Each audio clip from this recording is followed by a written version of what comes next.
തനിക്ക് പറ്റിയ പല തെറ്റുകളും സ്വയം തിരിച്ചറിയാൻ ഇപ്പൊ സാധിക്കുന്നുണ്ടല്ലോ, അത് തന്നെ വലിയ കാര്യം.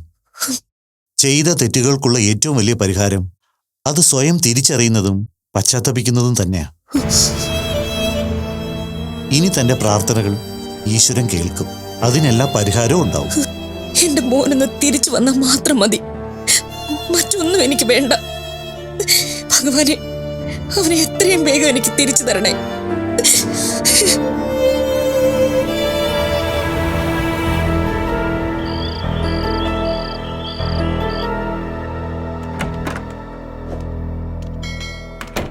എന്താണത്? താൻ കാര്യമായ എന്തോ വർക്കിലാണെന്ന് തോന്നുന്നല്ലോ. ആദർശനല്ലേ ബാംഗ്ലൂർ പ്രോജക്റ്റ് ലാഭത്തിലാക്കാൻ എന്ത് ചെയ്യാൻ പറ്റുമെന്ന് നോക്കാൻ പറഞ്ഞത്. അതുകൊണ്ട് ഞാൻ അവിടുത്തെ ഡീറ്റെയിൽസ് ഒക്കെ നന്നായിട്ട് നോക്കായിരുന്നു. എന്നിട്ട് എന്തെങ്കിലും വഴിയുണ്ടെന്ന് തോന്നുന്നുണ്ടോ? എല്ലാം ഓരോ ശ്രമങ്ങളല്ലേ ആദർശേട്ടാ. ഓരോ പ്രോജക്റ്റ് ലാഭമാക്കേണ്ടത് നമ്മുടെ ആവശ്യമല്ലേ. നമുക്കൊന്ന് ശ്രമിച്ചു നോക്കാം. ദാ ഇതിൽ കുറച്ച് പ്രശ്നങ്ങൾ കാണുന്നുണ്ട്, ഒന്നുകൂടെ ഒന്ന് ക്രോസ് ചെക്ക് ചെയ്ത് നോക്കാം. എടോ, ഞാനിന്ന് വിഘ്നേഷുമായിട്ട് പുറത്തു വെച്ച് സംസാരിച്ചായിരുന്നു. അതെന്താ പുറത്തു വെച്ച് സംസാരിച്ചത്? ഇവിടെ അങ്ങനെ ഒരു സാഹചര്യം ഒന്നും ഉണ്ടാവത്തില്ലല്ലോ. ഇത് വളരെ യാദൃശ്യമായിട്ട് വഴിയിൽ വെച്ച് കണ്ടപ്പോൾ സംസാരിച്ചതാ. നന്നായി. നിങ്ങൾ തമ്മിൽ അങ്ങനെ സംസാരിക്കുന്നതൊന്നും ഞാൻ കണ്ടിട്ടേ ഇല്ല. എടോ, സംസാരിച്ചപ്പോൾ വിഘ്നേഷ് ഒരു കാര്യം പറഞ്ഞു. അബിയുടെ സ്വഭാവത്തിന് എന്തോ വ്യത്യാസമുണ്ടെന്നും അബി തന്നെ അംഗീകരിച്ചു തുടങ്ങിയതൊക്കെ വിഘ്നേഷ് പറയുന്നത്. ശരിയാ ആദർശിട്ടാ. അഭിചേച്ചി എന്നോട് കമ്പനിയിലെ കാര്യങ്ങളൊക്കെ ഒന്ന് ഹെൽപ്പ് ചെയ്യണമെന്ന് പറഞ്ഞു. അതേന്നേ, ശരിക്കും അത് കേട്ടപ്പോ എനിക്ക് വലിയ സന്തോഷായി. ഞാൻ എന്തു പറഞ്ഞാലും അതിലൊരു കുറ്റം കണ്ടുപിടിച്ച് എന്നെ വേദനിപ്പിക്കാൻ ശ്രമിച്ചിരുന്ന ആളാ അഭിചേച്ചി. എന്നിട്ടിപ്പോ അഭിചേച്ചി തന്നെ നമ്മൾ ഒട്ടും പ്രതീക്ഷിക്കാത്ത രീതിയിൽ മാറിയപ്പോ എനിക്ക് ശരിക്കും അത്ഭുതം തോന്നി. വിഘ്നേഷ് പറഞ്ഞപ്പോ ഞാൻ കരുതി കുറച്ച് കൈ നീട്ട് പൊലിപ്പിച്ച് പറഞ്ഞതായിരിക്കുന്നു. അപ്പൊ അത് സത്യമായിരുന്നു അല്ലേ? അതെ. എന്നാലും അബിക്ക് എന്തായിരിക്കും അങ്ങനെ ഒരു മാറ്റം സംഭവിക്കാൻ കാരണം? അതറിയില്ല. ചിലപ്പോ നഷ്ടത്തിലാവൂന്ന് കരുതിയ പ്രോജക്റ്റ് ലാഭത്തിലായതുകൊണ്ടായിരിക്കും. ആയിരിക്കും. ഇനിയും അബിക്ക് നഷ്ടങ്ങൾ മാത്രം ഉണ്ടായാ ചിലപ്പോ പിടിച്ചു നിൽക്കാൻ പറ്റാത്ത അവസ്ഥ വരും. അതുകൊണ്ട് തൻ്റെ അടുത്തുനിന്ന് കാര്യങ്ങൾ മനസ്സിലാക്കാന്ന് കരുതിയിട്ടാവും. എന്തായാലും ചേച്ചി വഴക്കും പ്രശ്നങ്ങളും ഒന്നും ഇല്ലാതെ സ്നേഹമായിട്ട് തന്നെ ഇരുന്നാ മതി. എനിക്ക് അങ്ങനെ ഒരു ആഗ്രഹം മാത്രമേ ഉള്ളൂ. അബിയുടെ കാര്യമായതുകൊണ്ട് അങ്ങനെ വിശ്വസിക്കാനൊന്നും പറ്റത്തില്ല. ഇതുവരെ ഉണ്ടായിരുന്ന ദേഷ്യം പെട്ടെന്ന് സ്നേഹമായതുപോലെ തിരിച്ചും സംഭവിക്കാൻ അധികം സമയമൊന്നും വേണ്ട. ഇനി അങ്ങനെയൊന്നും ഉണ്ടാവില്ല ആദർശേട്ടാ. ആ, അങ്ങനെ ആയാ കൊള്ളാം. എല്ലാ മനുഷ്യരുടെ ഉള്ളിലും നന്മയുണ്ട്. അത് എപ്പോഴെങ്കിലുമൊക്കെ ആയിട്ട് പുറത്തു വരും. അങ്ങനെ കരുതിയാൽ മതി. ആയിക്കോട്ടെ. പക്ഷെ ഒരു പരിധിയിൽ കൂടുതൽ അബിയുടെ കമ്പനി കാര്യങ്ങളിൽ താൻ ഇടപെടരുത്. നാളെ എന്തെങ്കിലും ഒരു പ്രശ്നം ഉണ്ടായാൽ അതെല്ലാം തൻ്റെ തെറ്റുകൊണ്ട് സംഭവിച്ചതാണെന്ന് അബി തന്നെ പറയും. പിന്നെ അബിയുടെ ആവശ്യങ്ങൾ സാധിച്ചെടുക്കാൻ ഏത് രീതിയിൽ സംസാരിക്കാനും അബിക്ക് വലിയ മടിയൊന്നും ഉണ്ടാവില്ല. ഇത് മനസ്സിൽ വെച്ചേ താൻ അടുക്കാവൂ, അല്ലെങ്കിൽ പിന്നീട് ദുഃഖിക്കേണ്ടി വരും.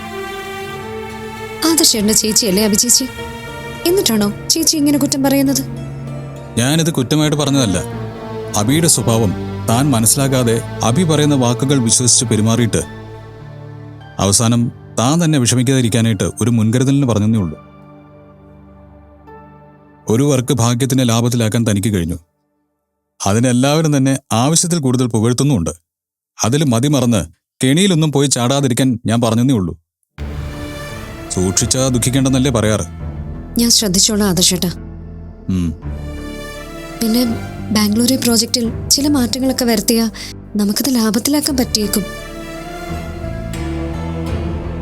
സത്യം പറഞ്ഞ അമ്മാവും പറഞ്ഞു തന്ന ചില ടിപ്സ് വെച്ചാ ഞാൻ അങ്ങനെയൊക്കെ ചിന്തിക്കാൻ തുടങ്ങിയത്. അതൊക്കെ ഇവിടുത്തെ പ്രോജക്റ്റിൽ അപ്ലൈ ചെയ്തപ്പോൾ വിജയിക്കുകയും ചെയ്തു. ശരി, എന്നാ താൻ ബാംഗ്ലൂർ സൈഡിലെ സൂപ്പർവൈസറെ വിളിച്ച് വേണ്ട നിർദ്ദേശങ്ങൾ കൊടുക്കുക. അവിടെ അയാളെല്ലാം അപ്ലൈ ചെയ്ത് നോക്കട്ടെ. ശരി, അങ്ങനെ ചെയ്യാം.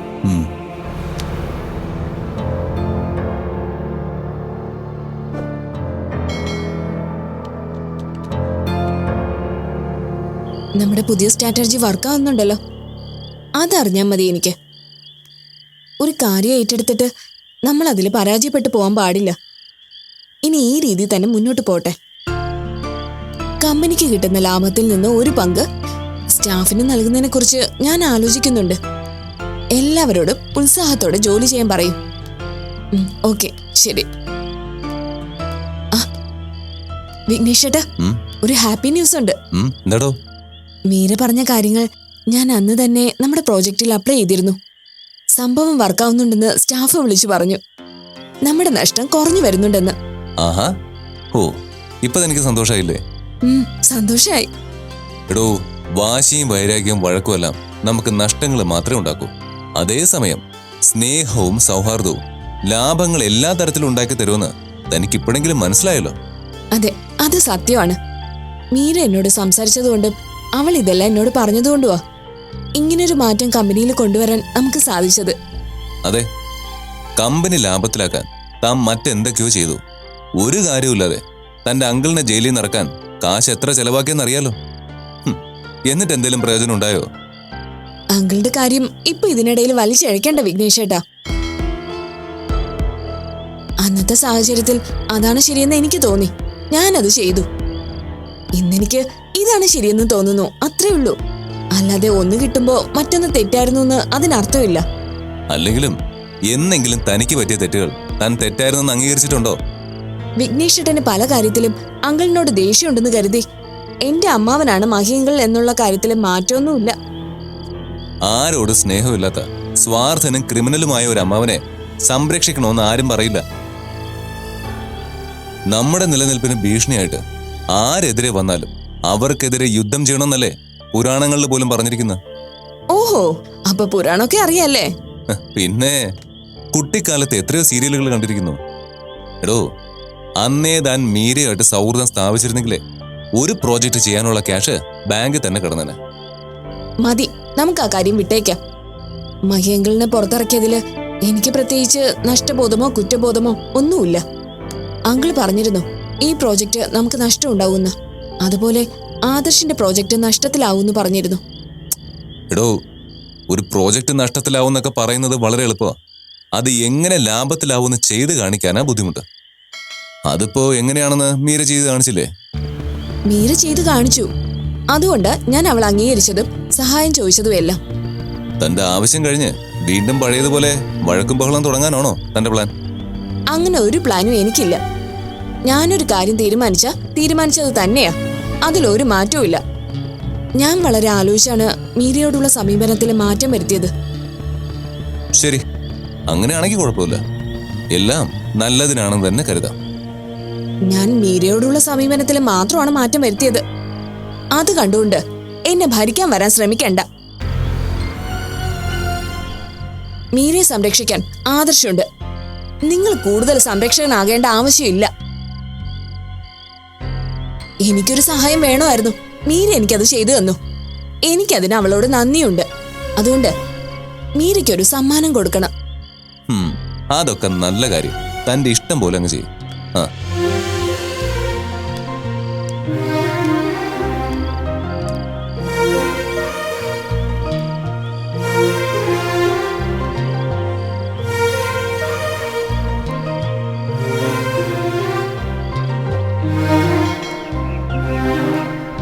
എന്റെ ജീവിതം അവസാനിക്കാറായി. ഇനി ഈ ജീവിതത്തിൽ പ്രത്യേകിച്ച് ഒന്നും നേടാനുമില്ല. പക്ഷേ ഈ ഭൂമി വിട്ടു പോകും മുമ്പ് എന്റെ സൂരജിന് എന്താ സംഭവിച്ചതെന്ന് എനിക്കറിയണമായിരിക്കും.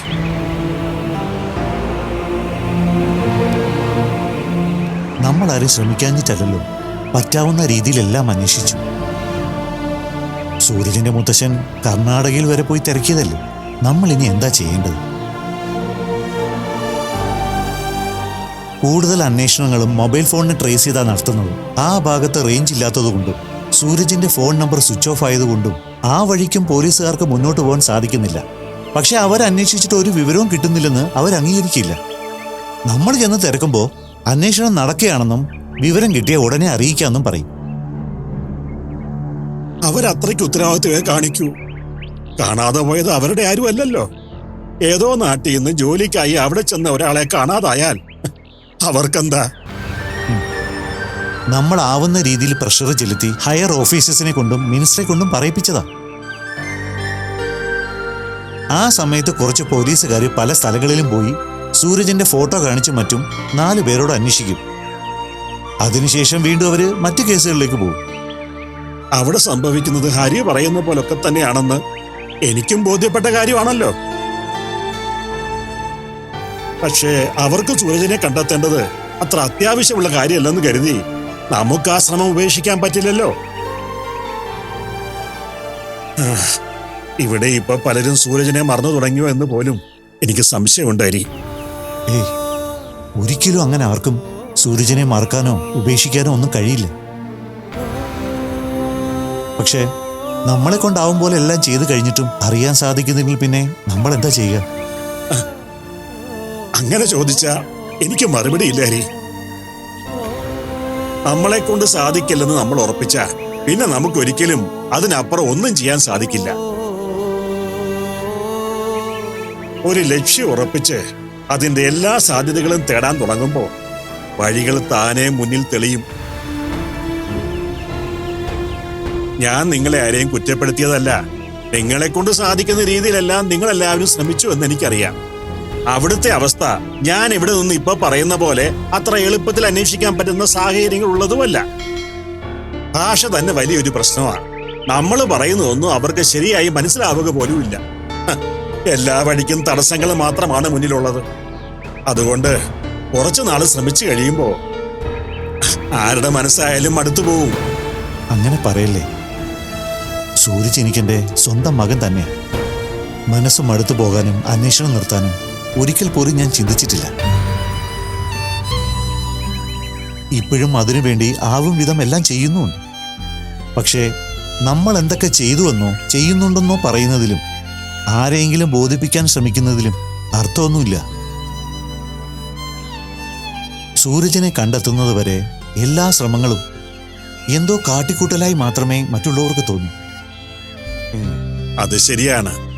എല്ലാ പ്രവൃത്തികളുടെയും വിജയത്തിൽ മാത്രമാണ് മറ്റുള്ളവർ അത് ശ്രദ്ധിക്കുന്നതും നല്ലത് പറയുന്നതും. അതുവരെ അത് ചെയ്യുന്നയാളുടെ മാത്രം ശ്രദ്ധയിലുള്ള കാര്യമാണ്. ഇവിടെ നമ്മൾ ആരൊക്കെ എന്തൊക്കെ ചെയ്യുന്നു എന്ന കാര്യത്തിനൊന്നും ഒരു പ്രാധാന്യവും ഇല്ല. എല്ലാത്തിനും ഒടുവിൽ സൂരജിനെ കണ്ടെത്താൻ സാധിക്കുന്നില്ല എന്നാണെങ്കിൽ ഇതെല്ലാം വെള്ളത്തിൽ വരയ്ക്കുന്ന വരകൾ പോലെ പ്രയോജനമില്ലാത്ത കാര്യം മാത്രമാവൂ. ഇതൊക്കെ ജീവിതത്തിലെ ഓരോ അവസ്ഥകളാണ് ഹരി. സൂരജിനെ കാണാതായതിന്റെ നഷ്ടം ഓരോരുത്തർക്കും ഓരോ രീതിയിലാണ് അനുഭവപ്പെടുക. മക്കളോടുള്ളതിനേക്കാൾ അടുപ്പവും ആത്മബന്ധവും കൊച്ചുമക്കളോടും ഉണ്ടാവും. അത് കുറച്ചുനാൾ കൂടി കഴിയുമ്പോൾ ഹരിക്ക് ബോധ്യപ്പെടും. ഞാനും സൂരജും കൂട്ടുകാരെ പോലെ ആയിരുന്നു. എനിക്ക് അവൻ മാത്രമേ ഉള്ളൂ ഹരി. അവനെ എനിക്ക് തിരിച്ചു വേണം. അതിനുവേണ്ടി എന്ത് ചെയ്യാനും ഞാൻ തയ്യാറാ. എല്ലാവർക്കും സൂരജിനെ തിരിച്ചു വേണം. പക്ഷെ നമ്മൾ എന്ത് ചെയ്യും? മുന്നിൽ ഒരു വഴികളും കാണുന്നില്ല. ബീനയാകെ തളർന്ന അവസ്ഥയിലുവാ. വിദ്യയ്ക്ക് സംഭവിച്ച പോലൊരവസ്ഥ ബീനയ്ക്കും വരുമോന്ന് ഞാൻ ഭയപ്പെടുന്നു. പക്ഷേ ജീവിതത്തിൽ ഇതിനു മുമ്പും ദുരിതങ്ങൾ അനുഭവിച്ചതുകൊണ്ടാവാം ഒരു പരിധിവരെയെങ്കിലും മനസ്സിനെ പിടിച്ചു നിർത്താൻ ബീനയ്ക്ക് സാധിച്ചത്. ജീവിതത്തിൽ ഓരോ അനുഭവങ്ങളിലൂടെ കടന്നു വരുമ്പോഴും അത് മനസ്സിന് അത്രയും ശക്തി കൂടുതലായി തന്നുകൊണ്ടിരിക്കും. ഇപ്പോഴത്തെ സങ്കടങ്ങളെല്ലാം ബീന പ്രാർത്ഥനകളായി ഭഗവാന്റെ മുന്നിൽ പറഞ്ഞു തുടങ്ങിയിരിക്കുക. മീരമോളുടെ കൂടെ ബീന ക്ഷേത്രത്തിൽ പോകാനും ആ രീതിയിൽ ആശ്വാസം കണ്ടെത്താനും ശ്രമിക്കുന്നുമുണ്ട്. നല്ല കാര്യം. എല്ലാ വഴികളും അടഞ്ഞു എന്ന് നമുക്ക് തോന്നുമ്പോ പുതിയ വഴികൾ നമുക്ക് മുന്നിൽ തുറക്കാൻ ഈശ്വരന് മാത്രമേ സാധിക്കൂ. അങ്ങനെ ഒന്ന് സംഭവിക്കാൻ നമുക്കും കാത്തിരിക്കാം, അല്ലേ ഹരി? അതെ, ഭഗവാൻ മാത്രമേ നമുക്കിനി ശരണമുള്ളൂ.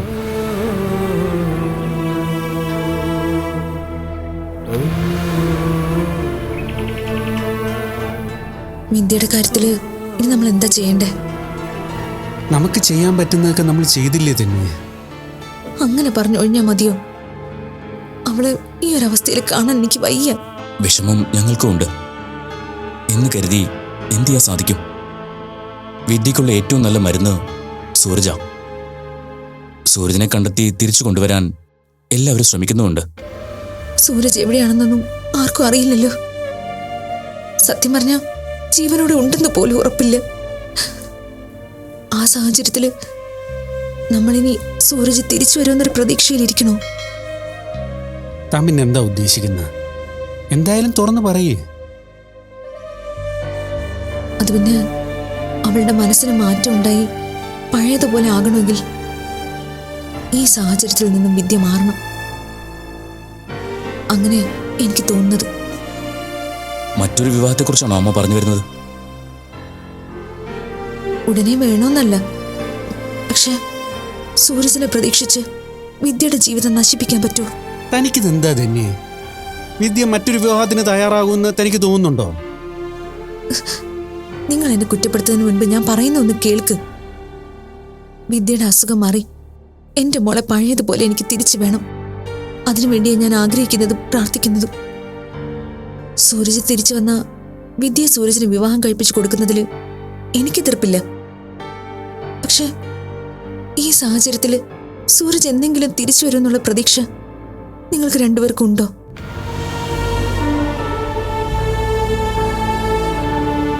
എന്താ രണ്ടുപേരും മിണ്ടാത്തത്?